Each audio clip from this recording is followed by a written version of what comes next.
छत्तीसगढ़ का मेरा सफर शुरू होता है एक ऐसी जगह से जिसका नाम मैंने कभी अपनी नानी से सुना था, रामायण के किस्सों में, चित्रकूट।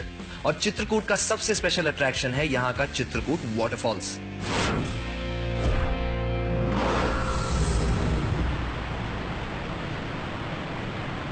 छत्तीसगढ़ के जगदलपुर शहर से 40 किलोमीटर दूर ये एक नेचुरल वाटरफॉल है जो इंद्रावती नदी पे बनता है। भारत की सबसे ग्रीन और इको फ्रेंडली डिस्ट्रिक्ट होने के कारण इंद्रावती नदी को बस्तर डिस्ट्रिक्ट का ऑक्सीजन भी कहा जाता है। ये नदी ओडिशा के विंध्या रेंज से शुरू होती है और 535 किलोमीटर ट्रैवल करने के बाद फाइनली महाराष्ट्र में गोदावरी नदी में मिल जाती है। Chitrakoot falls is about 100 feet high and 1000 feet wide. ये इंडिया का वाइडेस्ट वाटरफॉल है और इसकी हॉर्स शू वाली शेप की वजह से इसे इंडिया का नायाग्रा फॉल्स कहते हैं। And going by its enormity, I have no doubts about it. हर एक सेकंड में इस झरने से 20 लाख लीटर पानी बहता है। चलिए इस वॉल्यूम को समझने के लिए एक कैलकुलेशन करते हैं। दिल्ली की करंट पॉपुलेशन लगभग 2 करोड़ है and it requires about 332.4 crore litres of water every day, जिसका मतलब यह है कि इस झरने से पर सेकंड 20 लाख लीटर गिरने वाला पानी आधे घंटे में पूरी दिल्ली को वाटर सप्लाई कर सकता है।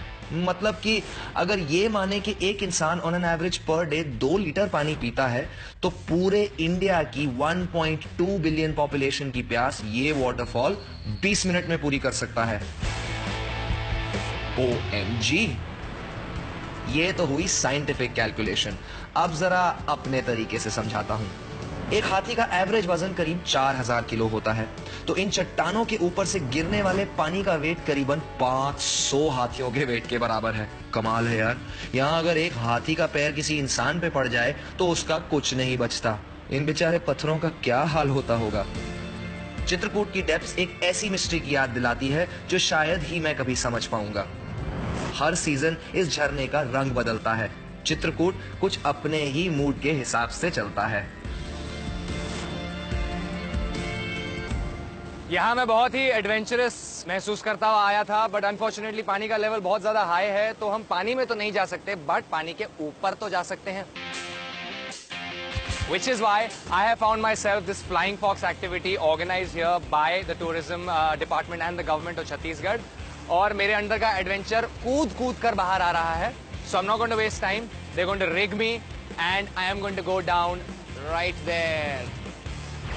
Standing on the edge of the cliff, and this is going to be awesome.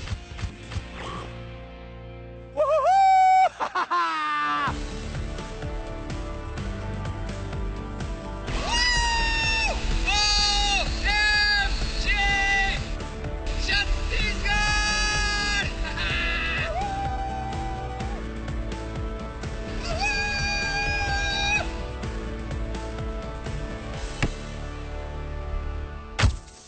Chhattisgarh का ये experience will stay forever with me, and everyone who hasn't done this before, please do it, because Chitrakoot is all worth it.